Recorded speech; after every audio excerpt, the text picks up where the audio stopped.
मूर्ति भी हो। आज संतों के ऊपर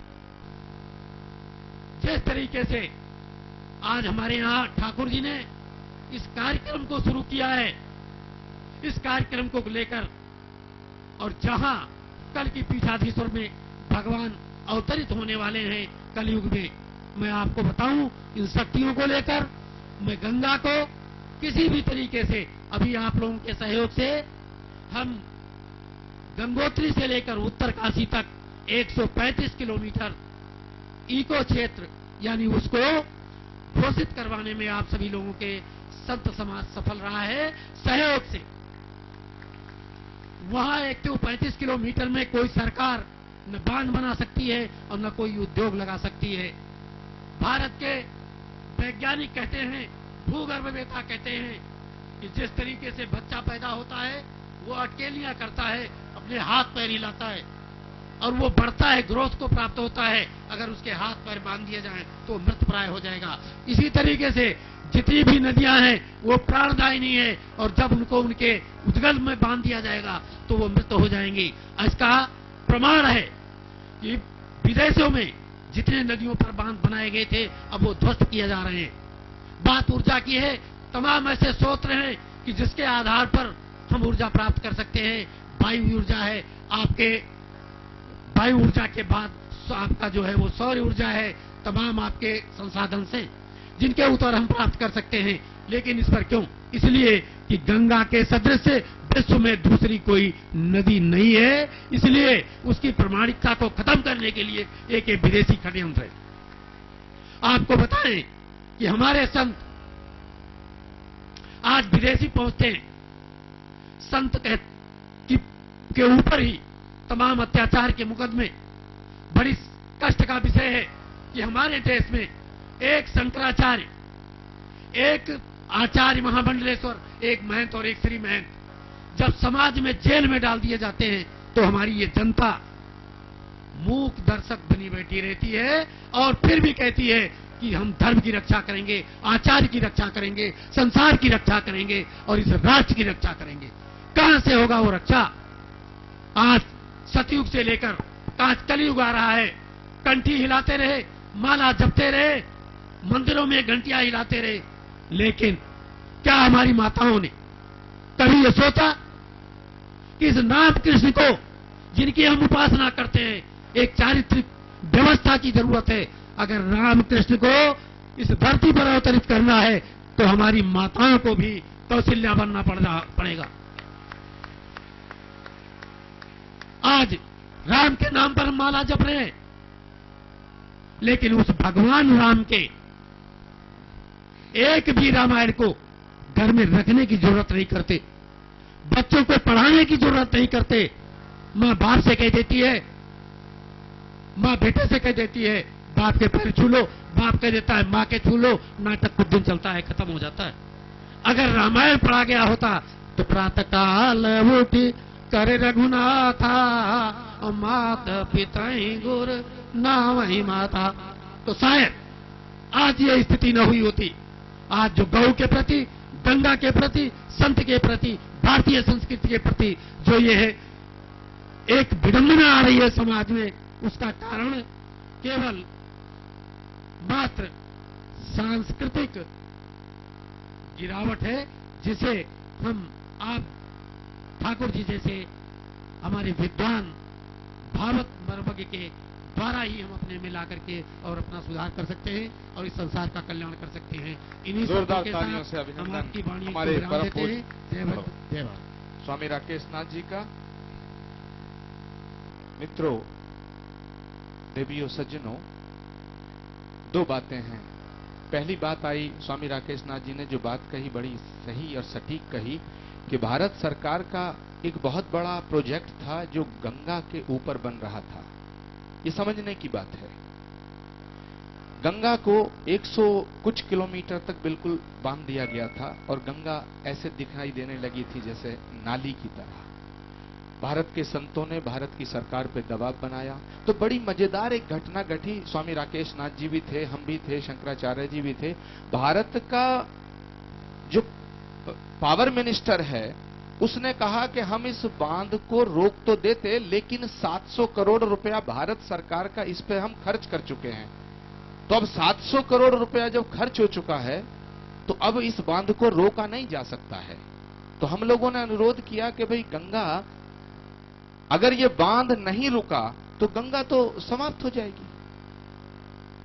अगर गंगा समाप्त हो जाएगी तो भारत की अस्तित्व और अस्मिता समाप्त हो जाएगी। हमारे धर्म की जो बुनियाद है वो हिल जाएगी। पर उसके कान पे जू नहीं रहेंगी। तब हम सब लोगों ने एक आवाज उठाई और भारत के वित्त मंत्री प्रणब मुखर्जी से हम मिले।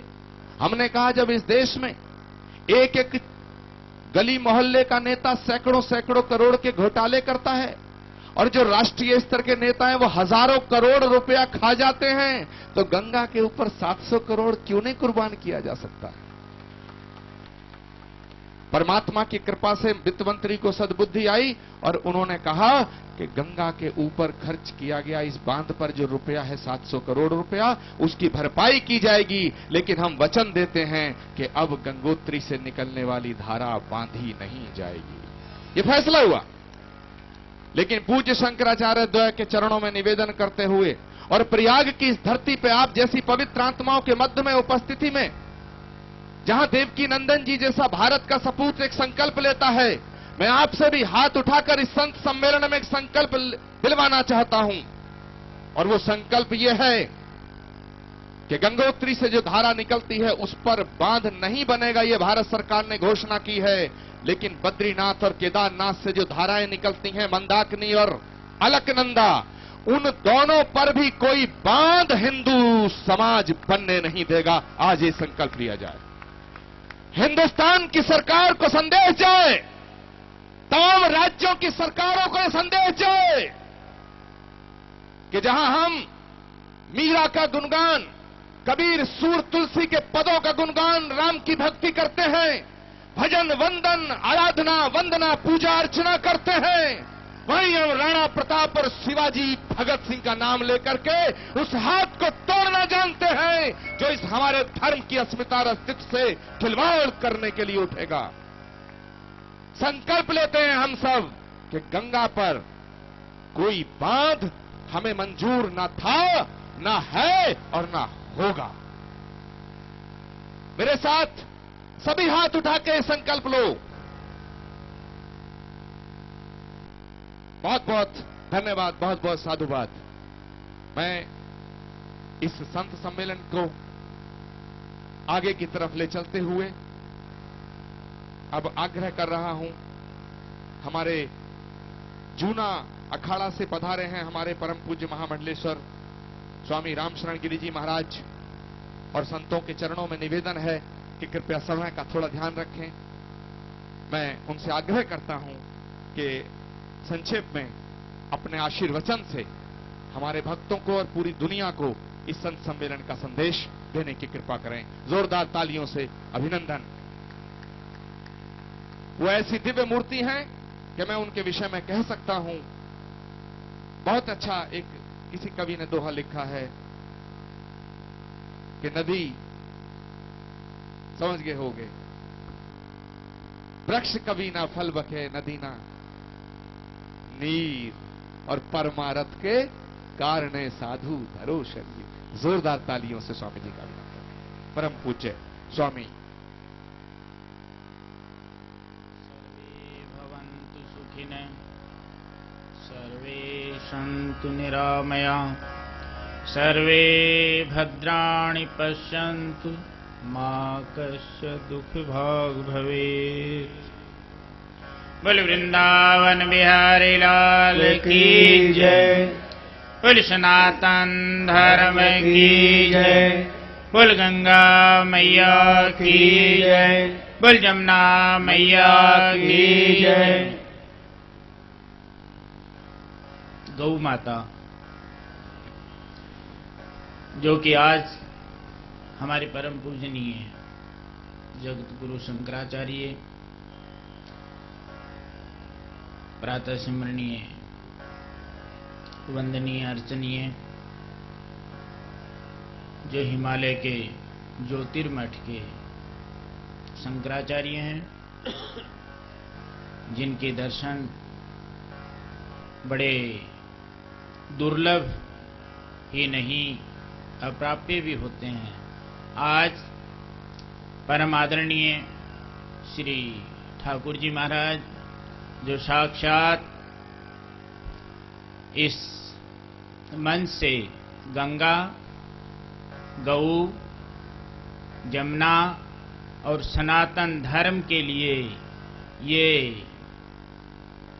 पावन प्रयागराज के इस तट से देश को ही नहीं पूरे विश्व को संत समागम, आदरणीय वंदनीय अर्चनीय बैठे हुए मेरे मित्र व संस्थाओं के प्रतिष्ठित श्री महंत